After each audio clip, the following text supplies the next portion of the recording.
Hi. Okay. Can you see this?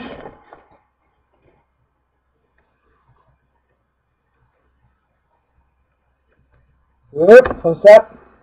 There it is! Wig, sweater, nylons, heels. You can't see what's on the side there, but it says Melanie Phillips Guide on Developing a Female Voice. That is a sperm donor. Richard Brent Norfolk, or Brent Richard Norfolk, I'm not sure. He's got, obviously, he's got personality issues. Right. So, how does it go? Transgendered are the ones that have had the full surgery? Transsexual are the ones that are, somewhere in between. I'm confused. There's just too much. But anyways, yeah, he's got breast hormones. He started taking them when I gave birth to my first baby in the hospital. I hadn't even come down off my epidural, so I couldn't get out of the bed. And he comes in and says, I've decided I'm going to be a woman. I just started taking hormones a week ago. So I couldn't leave from my bed and choke the son of a bitch. You know, around the neck. Like, what the hell are you doing? Telling me this here now. Go away. Right? After 17 years of not knowing the guy, and then spending a couple of years in his life, and then he decides, well, I want to get you out of my hair, so I'm going to do something stupid like this to get rid of you, which didn't work for another, 18 months. The baby knew him as Grandpa all that time. And then he comes to the house, and when he was living with me, I actually accidentally found that stuff in his room. So I took pictures of it a long time ago, and I just kept it in my files. But that was his first outfit. He's learned to dress a little bit better since then, but still, when you saw him, he's 6'1". No, he just looks like a man dressed up in a Halloween costume. You know, Mrs. Doubtfire's partner? The new Mrs. Doubtfire, because that's pretty much all he is. But, I'm not sure what he was trying to get at here, who he's trying to hurt. It's absurd. But, yeah, after he tried telling the baby to call him mommy after she knew him as grandpa, I was like, get out. She's got enough grandmas already. At the time, she had 2 grandmas and 1 great-grandma. She had enough. And she had a mom.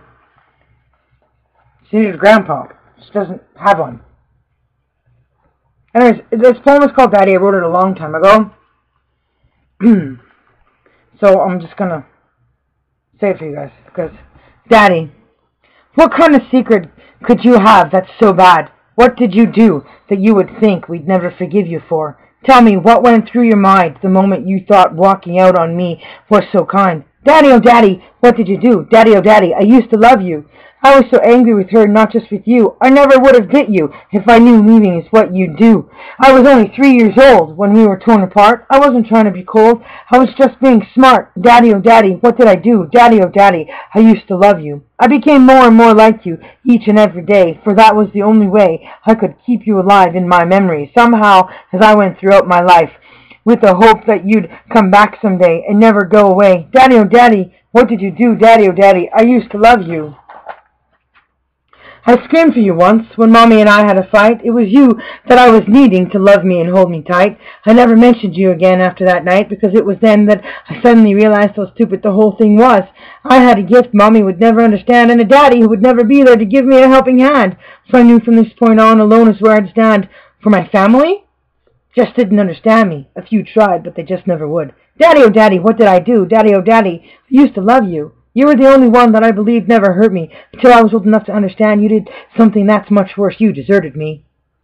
Using a reason you thought might do, but all the love in the world can never make up for the love that I lost from living without you. If you loved me as much as they told me you did, you would have always been there for me, because that's what love is. I was happy and loved my life till I was 3. But all of that changed the moment you walked out of my life permanently. Daddy, oh Daddy, what did you do? Daddy, oh Daddy, I used to love you. When I look in my baby book, there's so much that I see, but what stands out the most are the pictures of you and me. It seems I can't remember them no matter how hard I try. This makes you an important part of my life until I remember or figure out why. These pictures are the only things left of you that I've got. Without them, you wouldn't be, at least not a part of me. Without having one memory of you, there is a question that stands to be asked. Are any of the things she said, is any of what my mom said true? Did you really do those kinds of things? Did you really tell her all of that? Did you do any of that with me? Are any of the things she said, is any of it true? Is any of that maybe why my mind won't release any memories of you? Or am I just being paranoid, and the reason's more like this, that the pain of my loss was too much for me, so I worked it all out of my memory when I was a little girl, who was so terribly Mr. Daddy. The questions are many that I'd like to ask, but due to the evidence of the years gone past, chances are that's something I'll never get to do. So I put my thoughts of you to rest, knowing that I did do my best by writing all these words to you, with hope one day that you may read my first book of poetry, where you'll find these words from me. Daddy, oh daddy, what did you do? Daddy, oh daddy, what did I do? Daddy, oh daddy, where the hell are you? Daddy, oh daddy, I used to love you. Now I wrote that before I met him, before this picture. So it's weird how things work out. And I only had him in my life for like 2 years.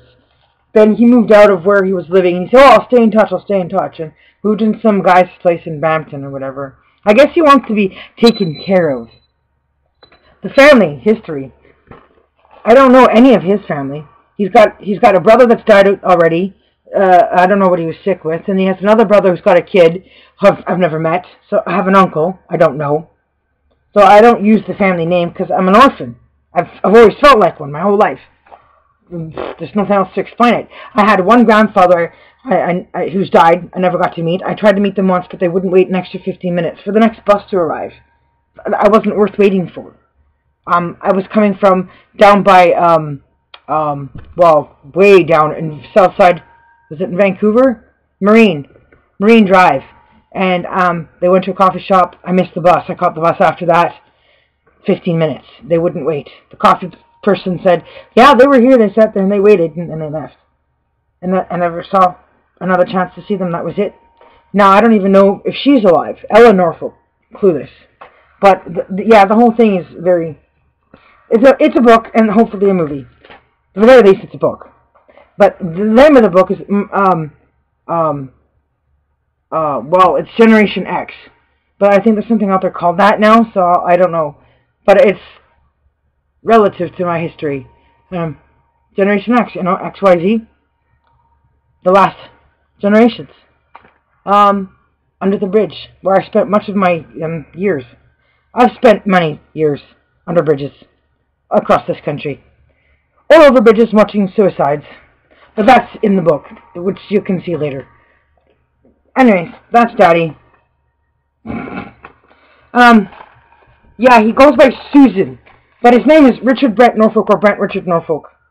Something like that. But, yeah. Well, I think my 10 minutes for that part is up. I do have a couple pieces here that I might come back on to do. I was trying to decide whether or not to play the song that I put the lyrics up for. But, I mean, it's already in my YouTube video somewhere, even if it's not a good rendition, so I might just leave it like that. But I'm going to shut down and come back and do this one. See you in a few.